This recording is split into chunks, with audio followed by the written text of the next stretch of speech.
সালাম আলাইকুম, সবাই কেমন আছেন? আলহামদুলিল্লাহ, অবশেষে আমিও পেয়ে গেলাম কন্টেন্ট মনিটাইজেশন। দেখেন, আসলে আমার এই আইডিটার নতুন আইডি, মাত্র 2 মাস হয়েছে। আমার এঙ্গেজ ভিউ মাত্র 26K, এঙ্গেজমেন্ট 1.7K। আসলে আমি এটাতে কাজ করা ছেড়ে দিয়েছিলাম কেন?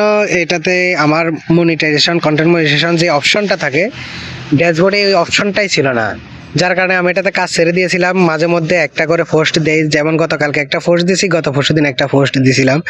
তো কালকে হঠাৎ করে ঢুকে দেখি যে আমার মনিটাইজেশন সেট আপ চলে আসছে। তো এটা ফেসবুক নামার কারসাজি কিছু বোঝা মুশকিল। আসলে কিভাবে যে হয়ে গেছে বুঝতে পারছি না। আমার পুরাতন আইডি হচ্ছে 12 বছর, ওটার ভিউ আছে 2,08,000, এঙ্গেজমেন্টও ভালো, কিন্তু ওইটাতে আশা করছিলাম ওইটাতে মনিটাইজেশন দেবে, কিন্তু ওইটাতে দেয় নাই। আর এটাতে কন্টেন্ট মনিটাইজেশনের অপশনটাই ছিল না, উদাও ছিল। হঠাৎ করে কালকে ঢুকে দেখি আমার মনিটাইজেশন সেট আপ চলে আসছে।